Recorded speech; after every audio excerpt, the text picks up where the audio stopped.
وينتقص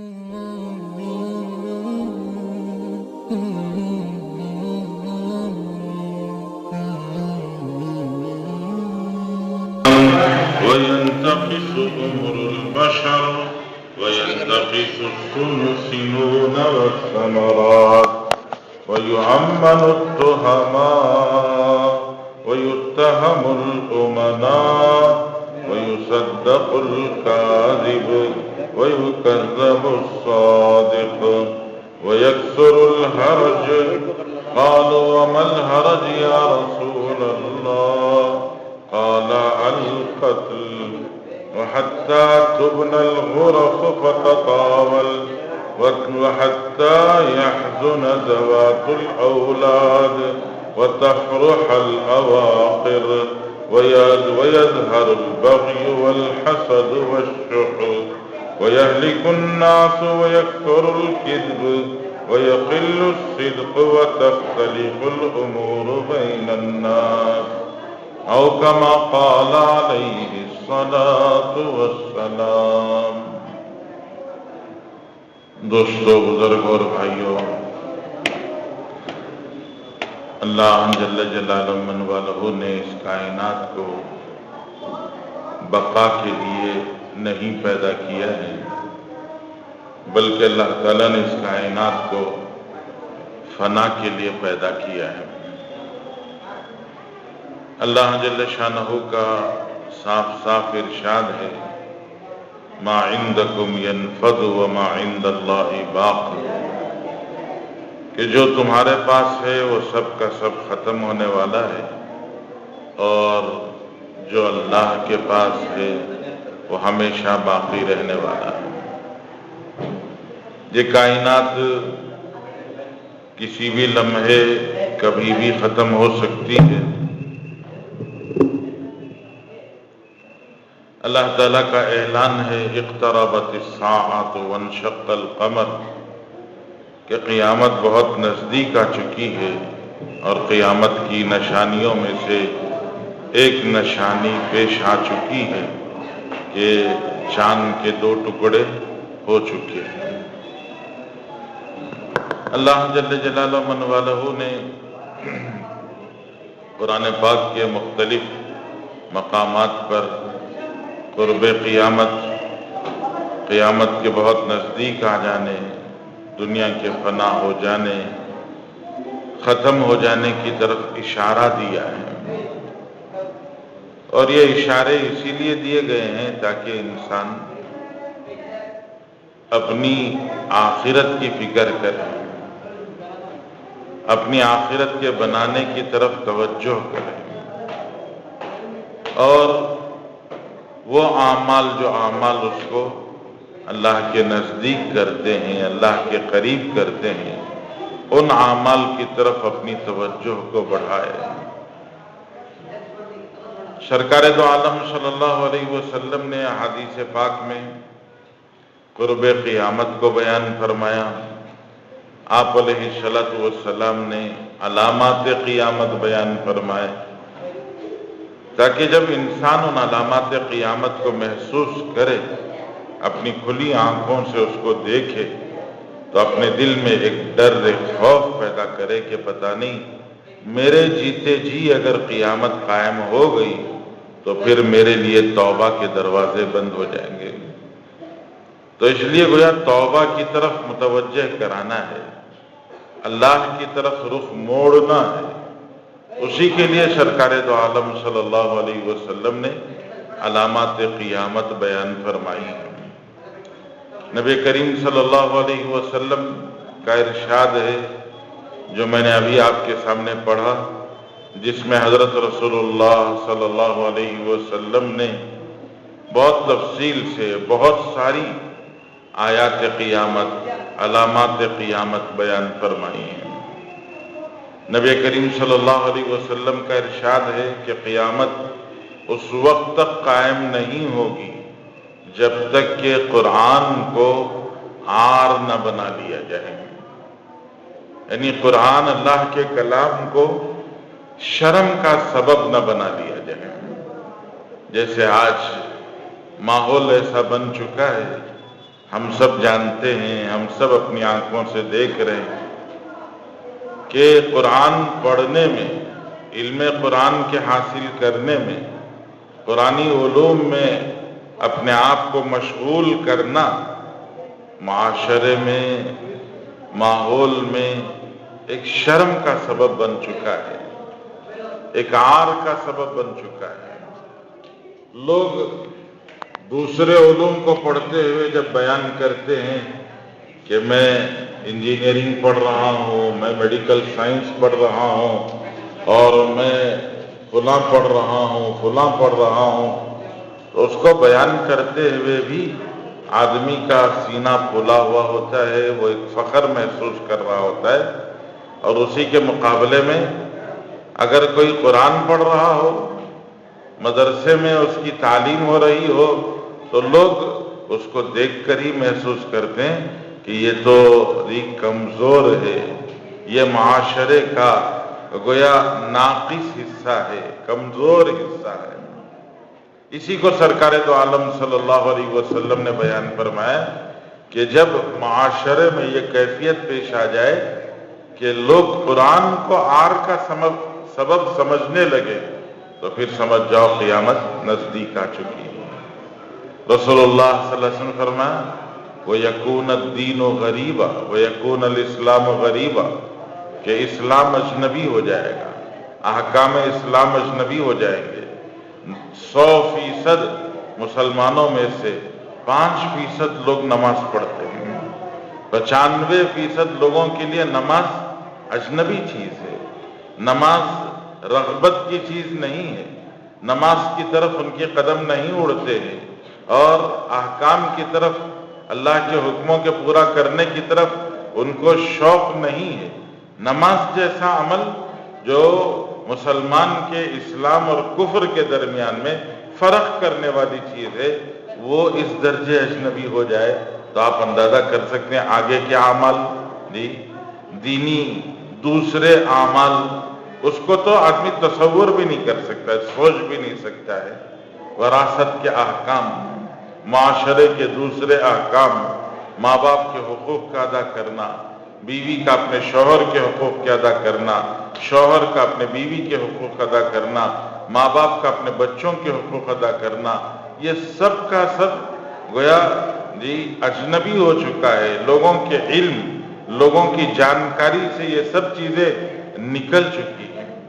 سرکار دو عالم صلی اللہ علیہ وسلم نے فرمایا حَتَّى يَبْدُوَ الشَّحْنَاءُ بَيْنَ النَّاسِ، لوگوں کے دلوں میں کینے بڑھ جائیں گے، لوگوں کے دلوں میں بغض بڑھ جائے گا، لوگوں کے دلوں میں کینے بڑھ جائیں گے۔ آپ مجلسیں لگتی ہیں، لوگ بیٹھ کے بات کرتے ہیں، باتوں باتوں میں کسی کا نام چھڑ جاتا ہے، کسی کا تذکرہ چھڑ جاتا ہے، تو جتنے منہ اتنی باتیں، ہر آدمی کچھ نہ کچھ بولتا ہے، ہر آدمی اس کی کوئی نہ کوئی برائی سناتا ہے۔ وہی آدمی جس کی برائی ساری مجلس کے لوگ بیان کر رہے تھے، وہی آدمی مجلس میں حاضر ہو جائے، وہ مجلس میں پہنچ جائے اور وہ مجلس میں آ جائے، تو اب لوگوں کا رخ بدل جاتا ہے۔ ہر آدمی اس سے ایسی محبت سے اور ایسے پیار سے اور ایسے استقبال کے طریقے سے اس سے بات کرتا ہے، ایسا لگتا ہے کہ ہر آدمی یہ ظاہر کرنے کی کوشش کر رہا ہو کہ اس مجلس میں آپ سے سب سے زیادہ قریب ہوں، میں آپ کا سب سے گہرا دوست ہوں، یہ بتانے کی کوشش کرے گا، حالانکہ ابھی تھوڑی دیر پہلے برائیوں کے تذکرے چل رہے تھے۔ سرکار دو عالم صلی اللہ علیہ وسلم فرماتے ہیں کہ یبدو الشحناء بین الناس، لوگوں کے دلوں میں بغض اور کینہ بڑھ جائے گا۔ یقبض العلم، علم اٹھا لیا جائے گا، علم زندگی میں موجود نہیں ہوگا۔ آج ہم سب دیکھیں، دین کا علم، صرف دین کا علم نہیں، دنیا کا علم بھی اسکولوں میں، کالجوں میں، یونیورسٹیز میں جو پڑھانے کا طریقہ، کامیاب کرنے کا طریقہ اور جو رشوت کا بازار گرم ہے، ان سب چیزوں کو اگر دیکھا جائے تو اسکول سے لے کر، کالجوں سے لے کر علم ختم ہو رہا ہے۔ وہاں بھی علم وہ نام کو باقی رہ گیا، حقیقتیں باقی نہیں ہیں۔ بچوں کو کتاب پڑھا کر علم اور فن یہ سکھانا مقصود نہیں رہ گیا۔ ہم سب جانتے ہیں کہ بچوں کو صرف ایگزام پورشن دیا جاتا ہے اور ایگزام پورشن کی تیاری کرائی جاتی ہے، اور پھر اسی ایگزام کو گویا دل دماغ پر بٹھایا جاتا ہے، اور ایگزام پاس کرانا، امتحان پاس کرانا، یہی گویا ایک مقصود رہ گیا ہے۔ علم پڑھا جائے، اسے سمجھا جائے، اسے حاصل کیا جائے، اس فن میں مہارت پائی جائے، یہ سب باقی نہیں ہے۔ رشوتوں کے بازار نے فنون کی اور اس کے اندر مہارت کی، ان سب چیزوں کی حقیقت کو ختم کر دیا ہے۔ اسی کو اللہ کے رسول فرماتے ہیں کہ حتیٰ یقبض العلم، علم اٹھا لیا جائے گا۔ اور اگر ہم دینی اعتبار سے دیکھیں کہ جمعہ میں آنے والا مجمع، اس جمعہ میں آنے والے مجمع کو اگر دروازے پر کوئی کھڑے ہو کر یہ کہے کہ ہر باہر نکلنے والے کو سورہ فاتحہ صحیح سنا کے باہر جانا ہوگا، تو میرا اندازہ یہ ہے کہ 70-80% مسجد کو جمعہ کو آنے والا مجمع وہ ہوگا جس کو سورہ فاتحہ بھی صحیح یاد نہیں ہوگی۔ جس کو سورہ فاتحہ صحیح یاد نہیں، اب اس کے پاس زندگی کا اور کیا علم باقی رہ گیا ہے؟ ہم یہ سمجھ سکتے ہیں اللہ کے رسول صلی اللہ علیہ وسلم نے فرمایا یتقارب الزمان، زمانے نزدیک ہو جائیں گے، ایک دوسرے میں گھس جائیں گے۔ ابھی ہم دیکھیں کہ زندگی کتنی تیزی کے ساتھ میں گزر رہی ہے۔ گزشتہ جمعہ سے اس جمعہ تک ایسے لگتا ہے کہ گھنٹوں کی بات ہے، کہ گھنٹوں کی طرح سے ہفتہ گزر چکا ہے، اور دنوں کی طرح سے مہینے گزر رہے ہیں، اور ہفتوں کی طرح سے سال گزر رہے ہیں۔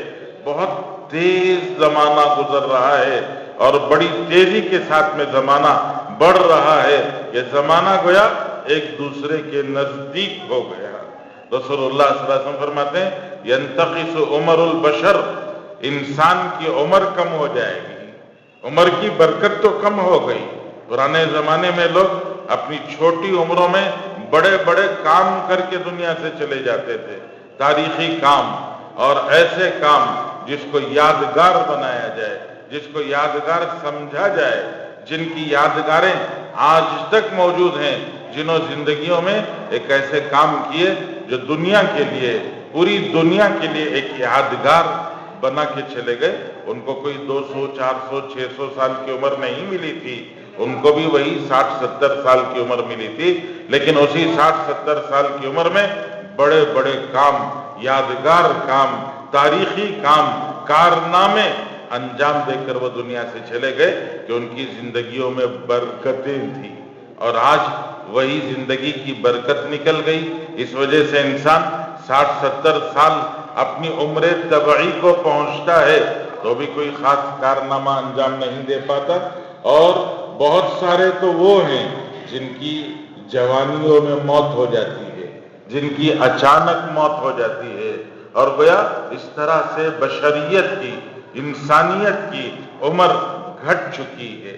اللہ کے رسول صلی اللہ علیہ وسلم فرماتے ہیں ینتقص السنون والثمرات، جی پھل کم ہو جائیں گے، سالوں کی تعداد کم ہو جائے گی، اور سال تیزی سے گزرنے لگیں گے، اور پھر اس کا جو پروڈکشن ہے وہ پروڈکشن کم ہو جائے گا، اور ثمرات، پھل پھلاریاں یا فیکٹریوں اور انڈسٹریوں کی جو پروڈکشن ہے وہ کم ہو جائے گا۔ اللہ کے رسول صلی اللہ علیہ وسلم نے عجیب بات ارشاد فرمائی۔ آج سے 1400 سال پہلے جو آج کا منظر رسول اللہ نے کھینچا ہے، آپ اندازہ کر سکتے ہیں کہ کتنی سچی بات اللہ کے رسول نے فرمائی۔ یؤمن التہما ویتہم الامنا، جو لوگ امین نہیں ہیں، جو دھوکے باز ہیں، جو گھپلے کرتے ہیں، جو گھوٹالے کرتے ہیں، جو لوگوں کا مال لوٹتے ہیں، جو لوگوں کے مالوں پر بری نظر رکھتے ہیں، ایسے ہی لوگوں کو لوگ امین سمجھتے ہیں، انہی پر بھروسہ کرتے ہیں، انہی کو آگے بڑھاتے ہیں، اور انہی کو گیا اپنے سر پر بٹھاتے ہیں۔ کہ یؤمن التہما، جن کے اوپر تہمتیں لگ چکی ہیں، جن کے گھوٹالے اور گھپلے اور جن کے لوٹ مار دنیا کے سامنے ہے، لوگ انہی پر بھروسہ کریں گے، اور انہی پر بھروسہ کر کے انہی کو آگے بڑھائیں گے۔ بینکوں کے گھوٹالے